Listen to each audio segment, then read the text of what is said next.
porque o pecado não terá domínio sobre vós, pois não estáis debaixo da lei, mas debaixo da graça.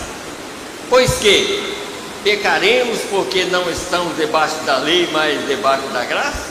De modo nenhum. Não sabeis vós que a quem vos apresentardes por servo para lhes obedecer, sois servo daquele a quem obedeceis? Ou do pecado para a morte, ou da obediência para a justiça? Mas graças a Deus que tenho sido servo. Deixa eu ver se eu estou lendo certo, eu creio que estou lendo.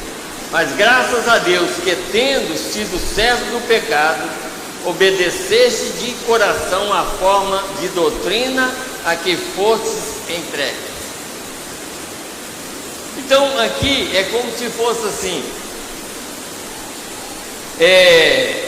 que o pecado já não tem mais domínio sobre nós. Está vendo? Aqui nós encontramos uma coisa. Esse tipo de pecado que não tem mais domínio é aquele pecado que Deus pagou por nós para a nossa alma não perecer.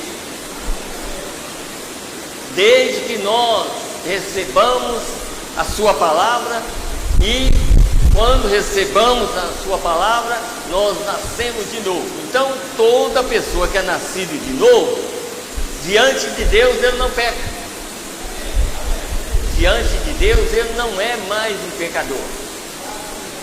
Como nós estávamos pregando sobre o sangue no umbral da porta, não importava se a pessoa era um judeu, sabe? E aquilo, quer dizer, o judeu acha, até hoje ele acha que a salvação é só deles.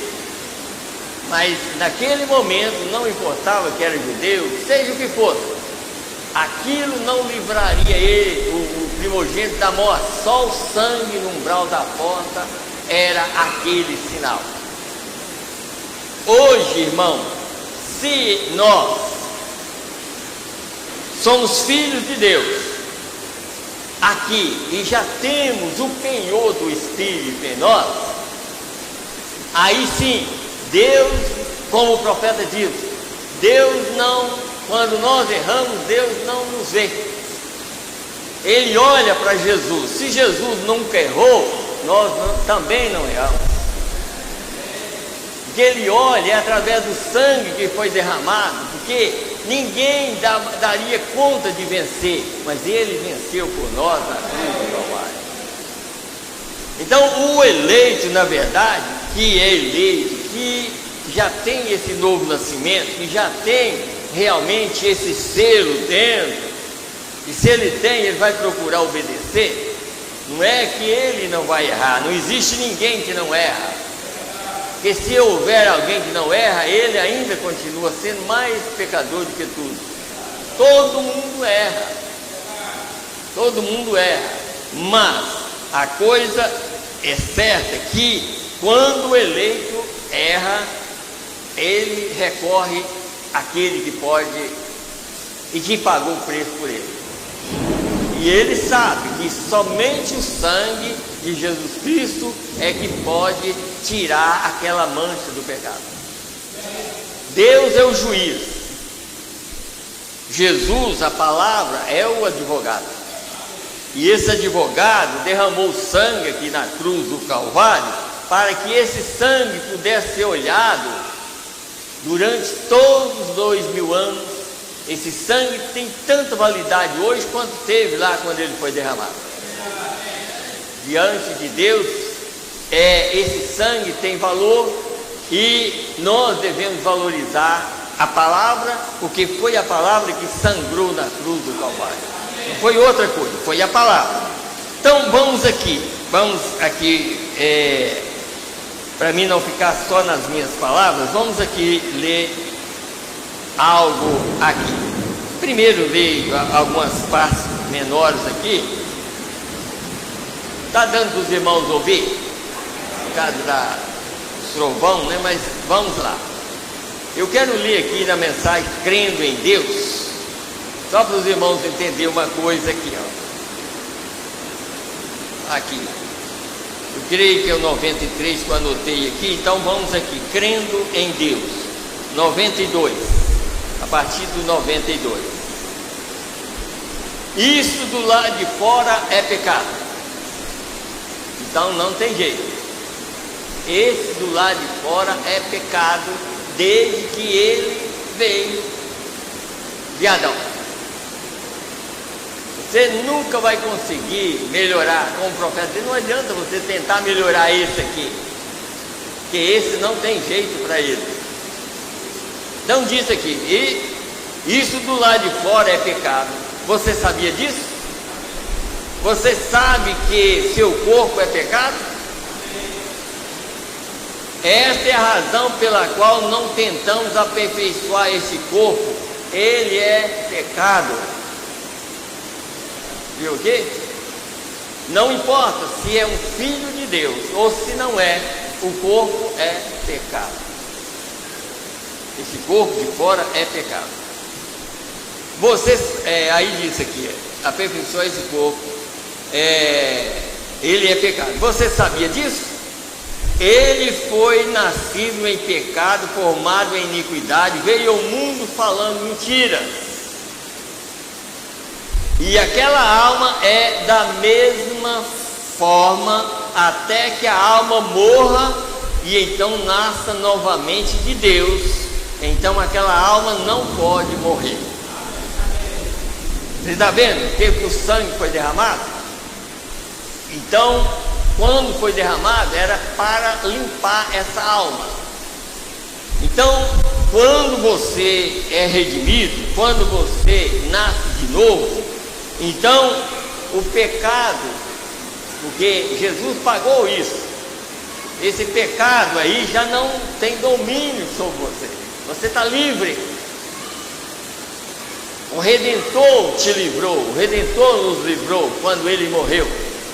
A alma está livre. Agora o corpo não. O corpo vai continuar aqui, errando e tudo mais, mas sempre reconhecendo que há um Deus do céu, que há um sacrifício que ele pode recorrer. Eu creio que vocês estão entendendo, né? Tá dando para entender, né? Então vamos lá. Então diz aqui, a alma que, então diz aqui, então, deixa eu voltar novamente aqui, e aquela alma é da mesma forma até que a alma morra e então nasça novamente de Deus. Então aquela alma não pode morrer. A alma que pecar, esta morrerá. Viu aqui? Quando aqueles eleitos de Deus, ele já sabia e predestinou eles, então ele já sabia e tinha a forma de livrar a alma deles. E é por isso que nós temos que dar graças a Deus pelo que ele fez por nós. Está vendo? Então diz aqui, mas aquela que crê em mim tem vida eterna. Então existe uma vida imortal vivendo naquele corpo. Viu? Dentro de você existe uma vida imortal vivendo dentro de você. E essa vida que é protegida, e o pecado já não, o diabo não consegue mais fazer ela pecar. Essa alma, ele não consegue, porque há uma proteção através do sangue de Jesus Cristo sobre a alma, não de fora, sobre a alma. Vocês estão notando aqui, ó. Então existe uma vida imortal naquele corpo. Agora isso é como uma corrente vindo do céu, como o âmago do lado de dentro do homem. Agora esta é a parte que é religiosa. Aquilo opera neste corpo. Mas antes que esse corpo possa deixa eu ver, acho que eu não anotei essa aqui não. Até 96, né? Tá aí, até aqui. Mas antes que esse corpo possa alguma vez se tornar perfeito, o Espírito estará em submissão a Deus para formar você. ele lutará o tempo todo, constantemente. Paulo disse: nunca conseguiremos mais do que ele. Está vendo? Miserável homem que sou. É luta, porque esse corpo aqui tem a ver com a mistura que Satanás trouxe através de Eva. Então é uma mistura, e Deus não aprova esse. Deus já reprovou ele lá no jardim do Éden: tu és pó e ao pó tornarás. Então ele não tem jeito para isso, mas tem jeito para a alma daqueles eleitos que está dentro dele. E é através desse que não tem jeito é que você reconhece o sacrifício. Você não pode sair desse para reconhecer, você tem que estar nesse e reconhecer o que Deus fez por você. Eu estou falando de tal maneira que eu acho que é impossível, vocês não estão entendendo, né? Eu creio que vocês estão entendendo. Então disse aqui, então Paulo disse: nunca conseguiremos mais do que ele. Vê? Paulo disse: quando faço bem, então o mal está perto de mim. Vejam, e há uma guerra constante, a carne contra o espírito. E aqui vai você olhando para cá. Aí está falando sobre o médico, né? Falando sobre cura. Então vamos passar para o 96. Você tem que colocar de lado os seus sentidos. Os 5 sentidos você tem que colocar de lado. Deus nunca lhe deu aqueles sentidos para confiar nele com eles. Então não é os 5 sentidos de fora.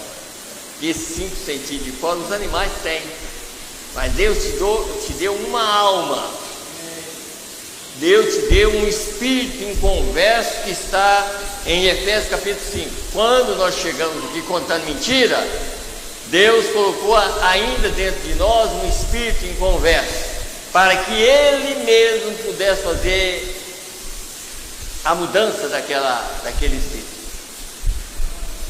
E a mudança é esta: todos nós temos uma natureza mundana. Nós nascemos com essa natureza mundana. Agora, quando é um eleito, o que Deus fez? Ele não muda do não eleito, mas do eleito ele muda. Aí ele vem, quando o eleito ouve a sua palavra, ele entra e faz a mudança do espírito. Ele tira o espírito mau e coloca o espírito dele, para que a partir dali, agora, quem vai dominar lá dentro, como o navio, são 2 comandantes, um de fora e outro de dentro. Agora o comandante do navio, do eleito, agora é Cristo, é o Espírito. Então esse Espírito não vai aceitar a ordem da mente, que a mente quer fazer o errado, mas lá tem um comandante que não aceita aquilo. E esse comandante é o Senhor Jesus Cristo. Ele é o comandante lá dentro. Ah, não, você está querendo fazer errado? Não, você não vai, porque aqui tem morador aqui de baixo. Porque a natureza, o profeta diz, o espírito, a alma é a natureza do espírito. Agora ele diz: se você tem o espírito de Deus, né, a sua natureza é de Deus. Se você não tem, a natureza é do diabo. Então, a alma é a natureza do espírito. Então, o eleito tem a natureza de Deus nele, para não rejeitar nada do que Deus fala. Então, o eleito aceita tudo que é verdade, e o eleito rejeita tudo que não é verdade. O espírito na pessoa é como um filtro. Ele filtra e sabe. O eleito sabe o que é certo e o que é errado. O eleito nunca vai ser enganado por causa disso. O eleito sabe o que é certo e o que é errado. Então disse aqui, aqui, vamos voltar de novo. Você tem que colocar de lado os seus sentidos. Deus nunca lhe deu aquele sentido para você confiar neles. Confiar neles. Deus lhes deu seu espírito para confiar. Está vendo? Confiar nele. Tem uma reticência mais na frente, diz confiar nele. Seus sentidos são apenas para entrar em contato, visão, paladar, tato, olfato, audição, mas para você mesmo. E aquele espírito que vive em você, e quando esse for restaurado e o velho homem morreu e o novo homem nasceu novamente, esse é uma parte de Deus. Está vendo? Uma parte de Deus. Então você se torna um filho de Deus e um rebento do Criador. Então você pode crer nas coisas impossíveis, porque você é formado do Deus que obra milagres. Agora, ainda mais dessa mesma mensagem, eu quero ler o parágrafo 124, mas eu vou ler só a parte B aqui para a gente ganhar tempo.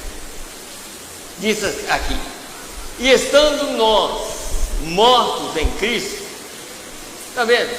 Olha, a gente tem que entender. Eu estava até conversando, parece, com minha esposa. Veja que o diabo ele é tão forte na terra aqui, que diante dele ninguém fica em pé. Olha, você vê que está escrito até numa mensagem, eu acho que eu não trouxe ela aqui, mas está na era de Laodiceia. Jesus foi o maior mártir aqui na terra, sabe? Ele morreu, o diabo matou, e através daquela morte nós fomos salvos. Quer dizer, o diabo pensou, se eu vou matar ele, mas a morte dele foi a nossa salvação, sabe?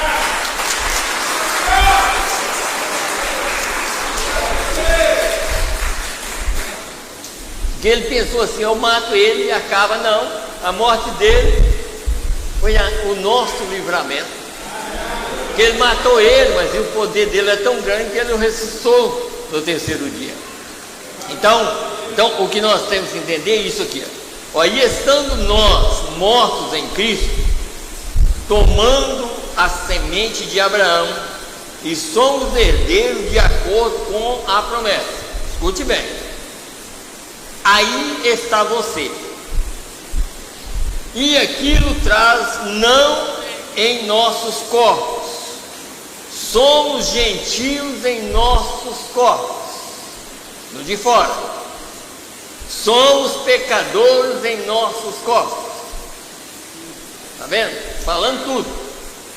Mas em nossas almas, nascendo novamente com o mesmo Espírito que estava sobre o fiel Abraão, aquela força lá dentro nos faz desejar confiar em Deus, embora o corpo fique assustado. Se somos filhos de Abraão, vamos ser como nosso pai Abraão foi. Está vendo? Nosso pai Abraão confiava tanto em Deus.